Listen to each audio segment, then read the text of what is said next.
दोस्तों आप सभी का वेलकम करता हूं दक्ष एडवाइस के इस लेटेस्ट वीडियो में। और इस वीडियो में आपके साथ में बात कर रहा हूं आईआरएफसी यानी कि Indian railway finance corporation limited के बारे में, जिसकी इस हफ्ते की परफॉर्मेंस यानी कि जिस हफ्ते में अभी तक हम बैठे हुए हैं सैटरडे को, मंडे टू फ्राइडे कैसी परफॉर्मेंस रही इसकी चर्चा आपके साथ में करना चाहूंगा। अब देखा जाए तो प्राइस एक्शन के आधार पर इस स्टॉक ने इस हफ्ते के अंदर मार्केट में वाकई में कमाल कर दिया। अगर सिर्फ और सिर्फ फ्राइडे के परफॉर्मेंस को देखें तो स्टॉक 2.5% से ज्यादा हमको ऊपर चढ़ता हुआ दिखाई पड़ा है। ₹3.11 की बड़ी तेजी इस स्टॉक के अंदर हमको देखने को मिली।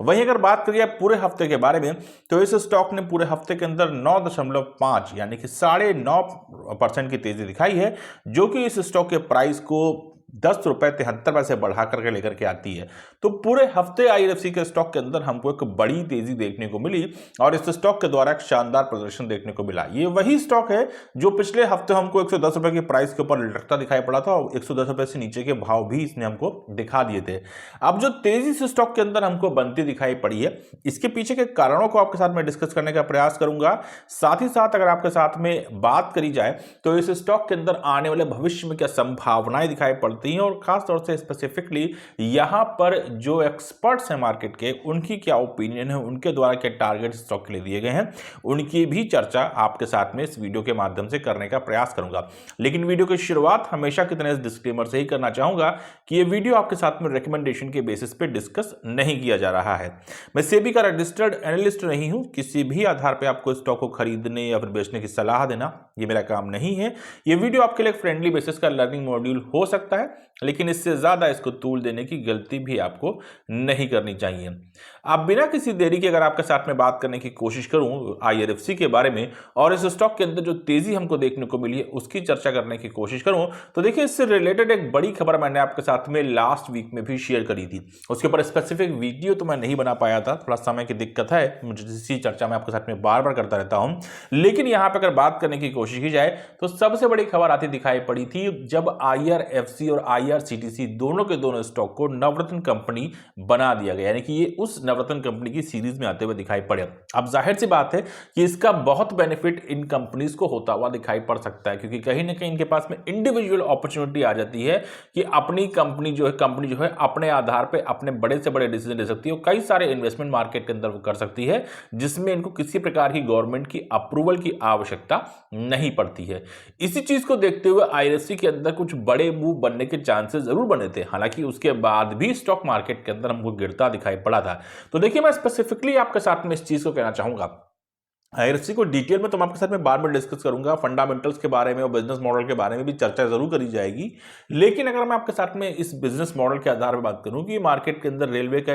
एनबीएफसी स्टॉक है और रेलवे के महत्वपूर्ण प्रोजेक्ट्स में काम करता दिखाई पड़ता है, फाइनेंसिंग प्रोवाइड करने वाली कंपनी है। नवरत्न कंपनी बनने के बाद में कंपनी के पास में एक अपॉर्चुनिटी आ जाती है कि एक लिमिट तक का पैसा कंपनी बिना किसी अप्रूवल के अपने इन्वेस्टर्स के साथ लगा सकती है, जिसको लेकर के आईआरएफसी के मैनेजमेंट की तरफ से बाद में और भी यहाँ पे स्टेटमेंट्स आते दिखाई पड़े, जहां उन्होंने कहा कि अब इनका शुद्ध मुनाफा जो है आने वाले समय में बढ़ता दिखाई पड़ेगा, क्योंकि इनको ज्यादा निवेश मार्केट के अंदर प्राइवेट सेक्टर में करने की भी अपॉर्चुनिटीज मिलती दिखाई पड़ सकती है। तो प्राइवेट सेक्टर के अंदर भी कंपनी कहीं ना कहीं अपनी ग्रिप मजबूत करती दिखाई पड़ेगी। ये कुछ ऐसे स्टेटमेंट थे। फिर नवरत्न कंपनी को एक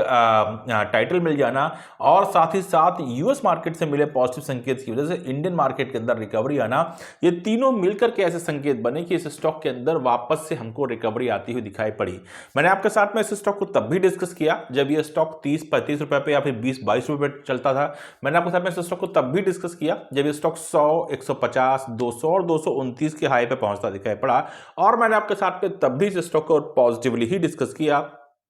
जब ये स्टॉक 230 रुपए, 229 रुपए के हाई बनाने के बाद में मार्केट के डिप में हमको 110 रुपए के लेवल पे आता दिखाई पड़ा। क्योंकि मुझे अच्छी तरीके से याद है लास्ट वीक भी हमने इस स्टॉक के बारे में चर्चा करी थी और मैंने तब भी कहा था कि इस स्टॉक के अंदर कुछ बड़ा एक्शन हमको आने वाले समय में जरूर देखने को मिलेगा। अब 10 से 12 रुपए की तेजी के आधार पर मैं ये नहीं कहूंगा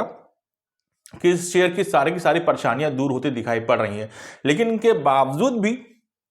जो मार्केट के एक्सपर्ट्स हैं उनके भी यहाँ पे कुछ बड़े टारगेट स्टॉक में बनते दिखाई पड़ रहे हैं। 123 रुपीस पे खड़ा ये स्टॉक आने वाले समय में अगर एक्सपर्ट ओपिनियन के बारे में बात करी जाए तो 126 127 रुपए के लेवल पे एक रेस्ट्रिक्शन जरूर देखता है, लेकिन अगर ये स्टॉक उन नंबर्स को बीट कर देता है, यानी कि उस रेजिस्टेंस को बीट कर देता है, तो तकरीबन 140 रुपए से लेकर के 145 रुपए के टारगेट की संभावनाएं यहां पर मार्केट के एक्सपर्ट्स के द्वारा इस स्टॉक के ऊपर दर्शाई गई हैं। अब इन चीजों को संभावना के तौर पर देखा जाए तो अगर इस स्टॉक में हम आने वाले समय में किसी ग्रोथ के बारे में बात करने की कोशिश करते हैं तो शॉर्ट टर्म में भी यहां पे अच्छी अपॉर्चुनिटीज बन सकती हैं। सबसे पहले हमको समझना होगा कि इस स्टॉक के अंदर जो गिरावट हुई उसके रीजंस क्या थे। मैंने आपसे बार बार इस चीज को मेंशन किया कि अगर आपके पास में अच्छा स्टॉक आपके पोर्टफोलियो में है और वो मार्केट की गिरावट के साथ में आपको गिरता दिखाई पड़ रहा है, लेकिन उसके फंडामेंटल्स में कोई वीकनेस नहीं आ रही है, तो इसका मतलब है कि मार्केट आपके लिए कुछ अपॉर्चुनिटीज को क्रिएट कर रही है, या फिर वो स्टॉक आपके लिए कुछ संभावित तौर पर बड़ी अपॉर्चुनिटीज क्रिएट कर सकता है।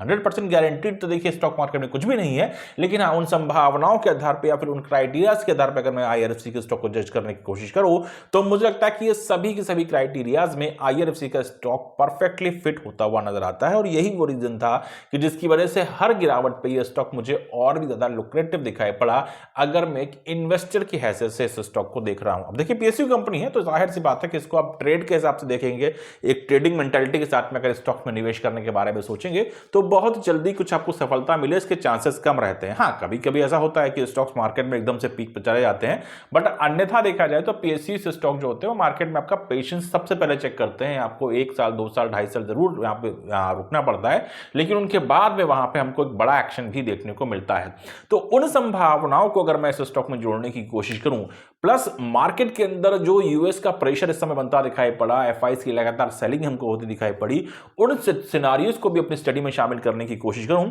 तो निश्चित तौर पे इस स्टॉक की गिरावट कहीं ना कहीं जस्टिफाइड जरूर हो जाती है। फिर अगर देखा जाए तो बीते कुछ समय कंपनी के जो रिजल्ट्स आए थे वो लगातार हमको तो अपने दिमाग देखने को मिले और वो रिजल्ट्स का ही परिणाम है कि इस कंपनी को महारत्न से अब नवरत्न कंपनी के अंदर कन्वर्ट कर दिया गया और इसी वजह से ये कंपनी अब मार्केट के अंदर एक नवरत्न कंपनी के रूप में जानी जाने लगी है। तो जाहिर सी बात है कि कंपनी का प्रदर्शन कभी भी वीक होता दिखाई पड़ा नहीं। कंपनी के पास में बिजनेस मॉडल बेहद मजबूत है जो कि रेलवे सेक्टर से बिलोंग करता है, जिसकी डिटेल चर्चा तो आपके साथ में करने का प्रयास करूंगा ही करूंगा। और इन्हीं सब चीजों को देख करके शॉर्ट टाइम में भी इस स्टॉक के ऊपर कुछ बड़ी यहां पर संभावनाएं जताई जा रही हैं, कुछ बड़े टारगेट्स यहां पे मार्केट के एक्सपर्ट्स के द्वारा इस स्टॉक पे दिए जा रहे हैं। हालांकि मेरे को लगता है कि इस स्टॉक के अंदर और भी पोटेंशियल है अगर मार्केट इस स्टॉक को सपोर्ट करती है, अगर मार्केट या ग्लोबल बाजार इंडियन मार्केट को सपोर्ट करती दिखाई पड़ती है तो ये स्टॉक आने वाले समय में कुछ मैजिकल नंबर भी मार्केट में क्रिएट करता हुआ दिखाई पड़ सकता है। लेकिन अगर शॉर्टर व्यू के आधार से भी देखना जाए तो कम से कम मार्केट एक्सपर्ट्स की ओपिनियन यही कहती है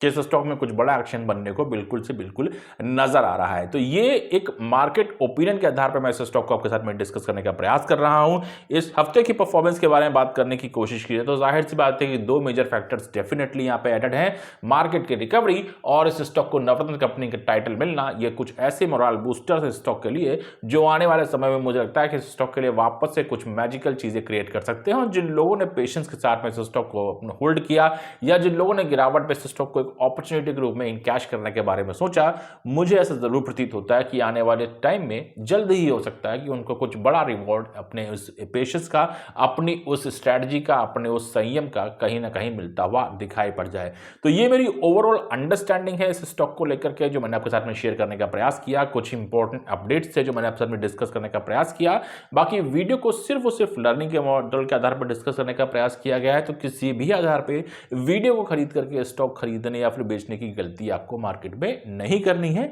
इस मटेरियल का उपयोग आपको सिर्फ और सिर्फ अपनी स्टडीज के लिए करना है। Thank you so much, have a nice day.